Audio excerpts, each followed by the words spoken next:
What's going on, friends? I hope you are well. Welcome back to the channel and welcome to a little segment I'm calling Lessons from a Client Check-In, because what I'm going to do today is show you, using my client LeeAnn as a little kind of case study for you, showing you how to lose weight the right way, audit and assess your own progress, fix your entire inner game and relationship with food, and go about losing weight the right way. Now, before we get into all the goods, be sure and subscribe to the channel if you have not already so you know every time a new video goes live. So here's what's going to happen. I'm going to show you the client check-in first, so that way you have all the information, all the education, and you understand what we're talking about. Then after the client check-in is over, I'm going to walk you through the lessons and how you can apply the things that we talked about in the check-in to your situation. And before anyone asks, I already did get consent from my client to use this check-in. Hello. What's going on, LeeAnn? I hope you are doing well and having a good start to your week. Let's dive into all of your stuff.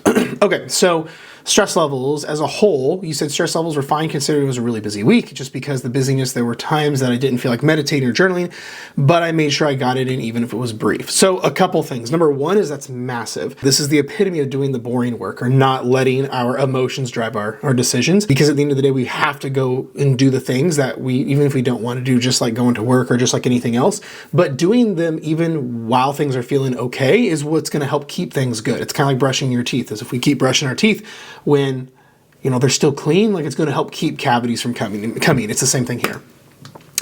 Nutrition objectives this week, you said good. I hit my calories and protein every day. Let's go. Well done.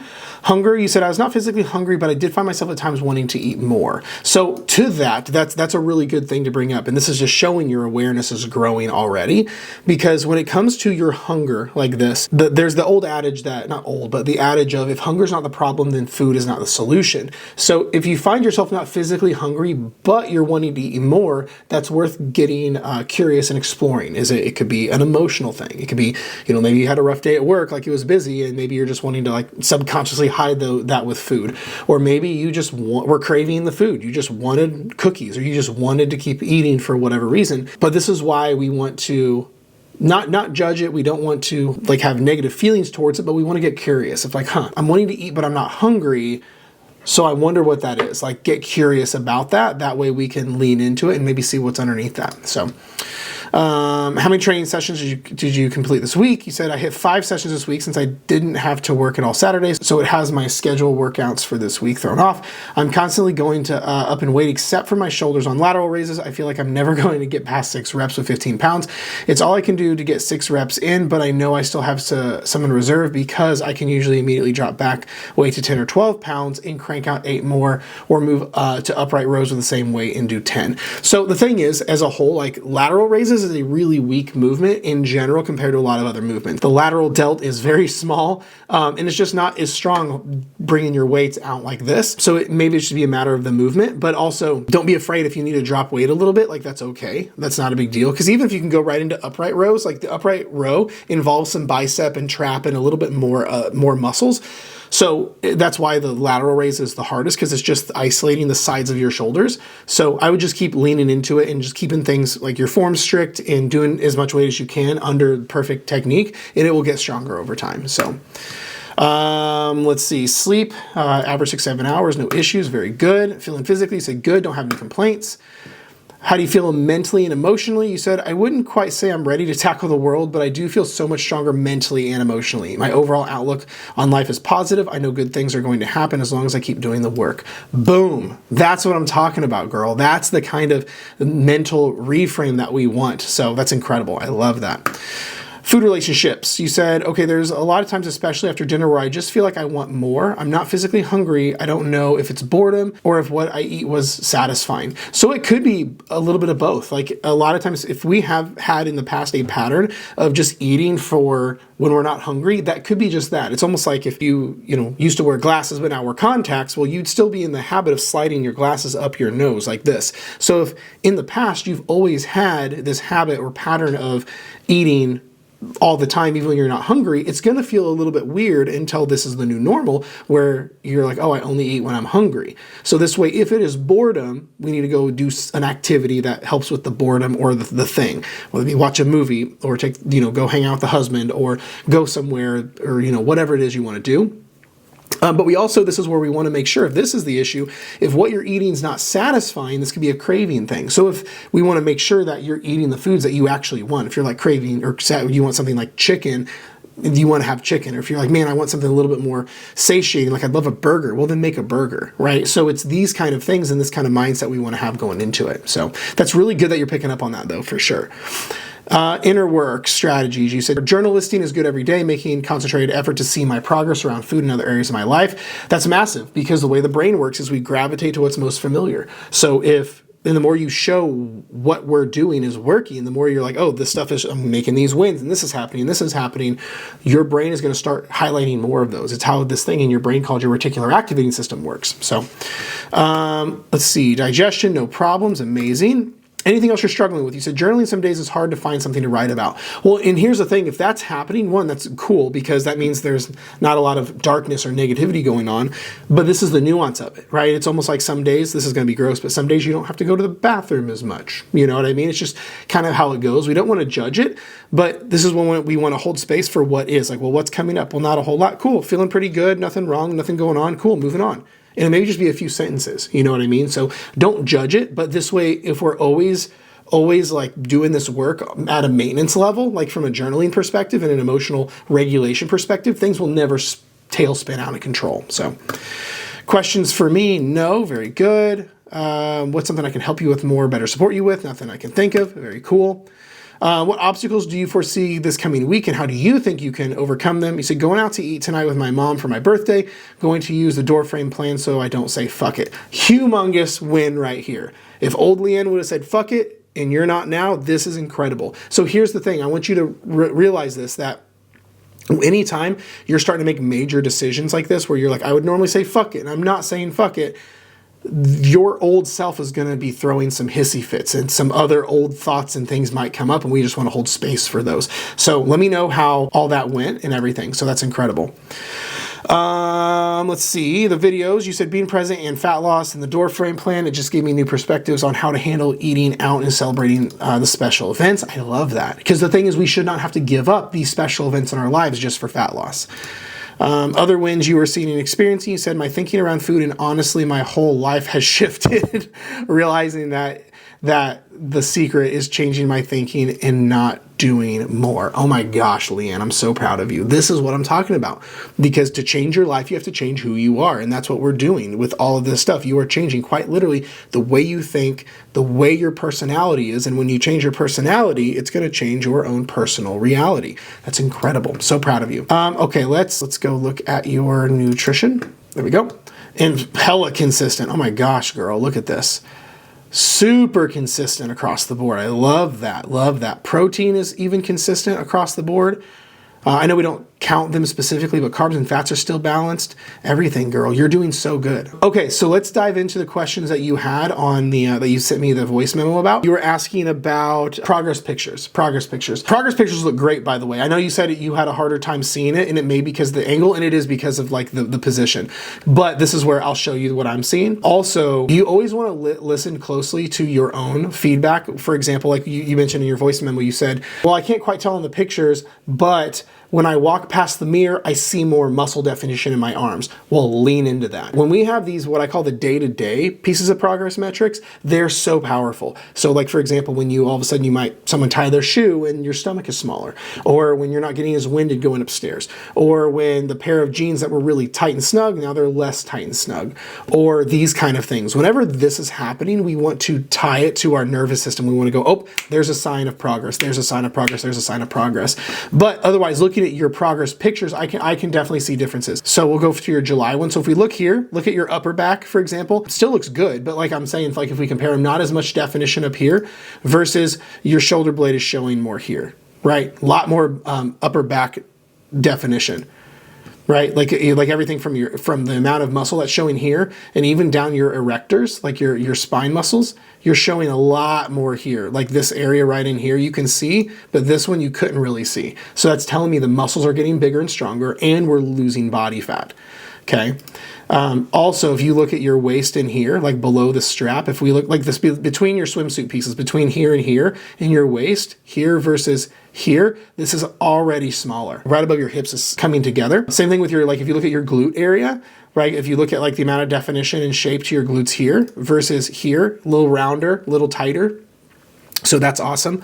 And then that was just from the back. Let me go to the front. The front as well, if you notice like the same areas, like let's say between the two pieces of your swimsuit, like your midsection here, for July, then August, it's already smaller. Not only is there more definition, but they look at like from like where your abs would be at, like here, you can already see more ab definition in here. Here's another one of the indicators. This is gonna sound weird. Look at the shape of your belly button. Your belly button is changing shape a little bit. So right here, it's a little rounder, but if we go here, it's a little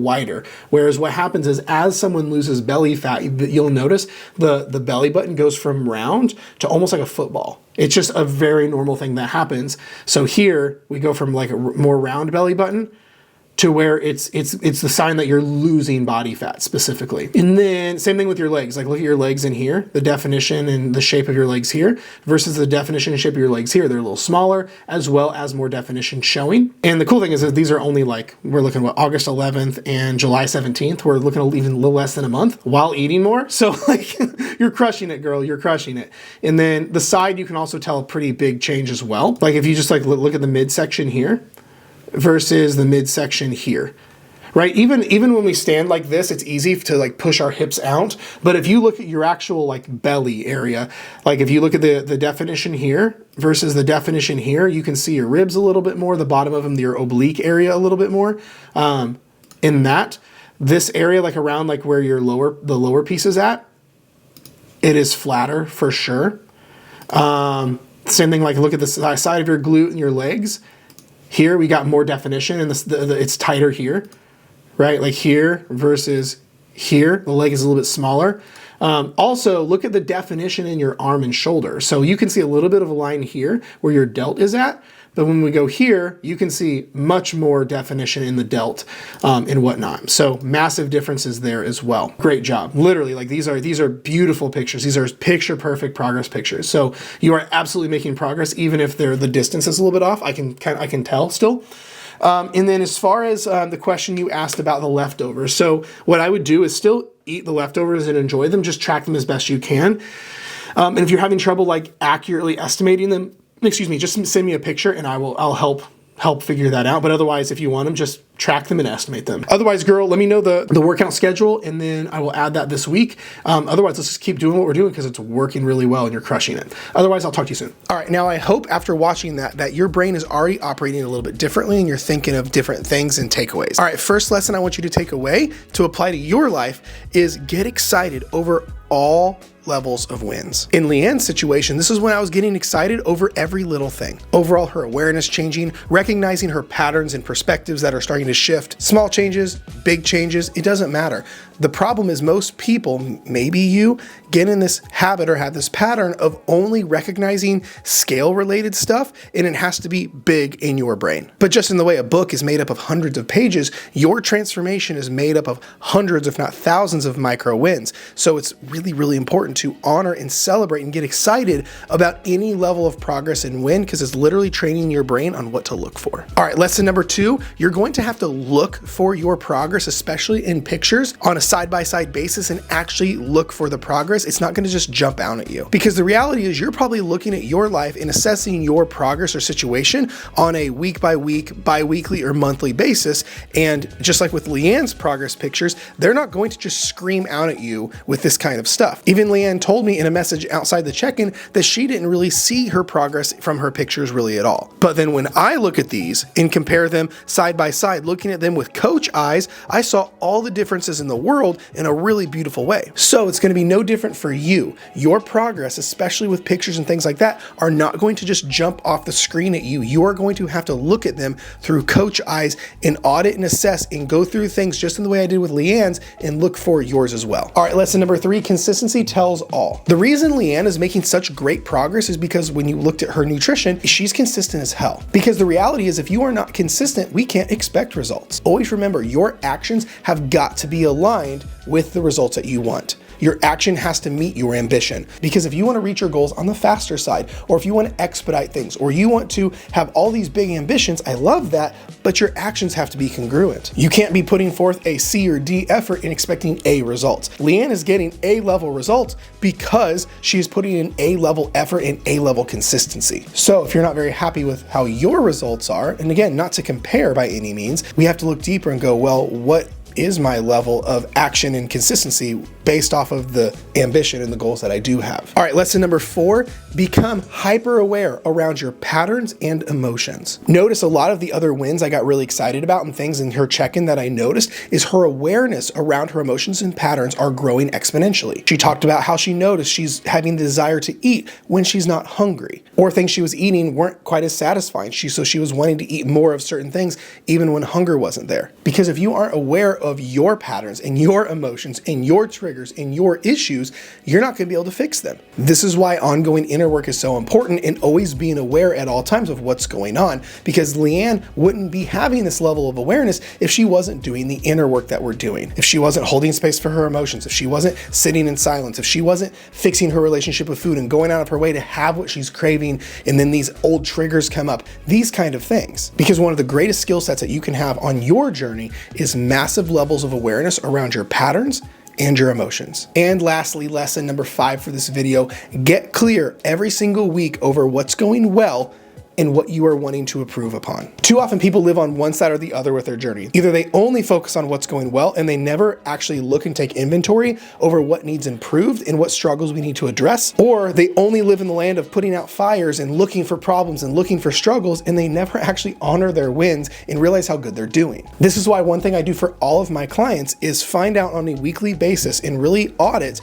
one, what's going really well, because we need to honor and celebrate and program the brain to look for more wins, because then it will create more wins for you. It's one of the ways you can start to put fat loss on autopilot. But then also we always want to be looking into the future over what can we improve on, what is getting in the way of our results, what do we need to adjust, what do we need to audit, these kind of things. Because this way we don't sabotage, this way you never get taken off guard. In this way, you're always in a place of control where you're, yes, honoring what is going well and celebrating it, but you're also looking inward going, okay, what can I improve on? What do I need to work on? Where am I falling short? This way, you're always growing and progressing. But this is something I do with my clients every single week, and it's so, so important. All right, there you have it. Those are the lessons from this little case study of this check-in that I hope got your brain working a little bit differently and kind of opened your eyes to ways that you can approach your plan a little bit differently and then start to apply some of the same stuff for you. Now, if after watching this, you would like to see about the possibility of becoming a client like LeeAnn is and see if you would be a good fit for the coaching program, there will be a link below so we can see if coaching would be a good fit for you and your goals. Otherwise, that is it for today's video. Thank you so much for tuning in. Be sure to subscribe, and I will talk to you next time.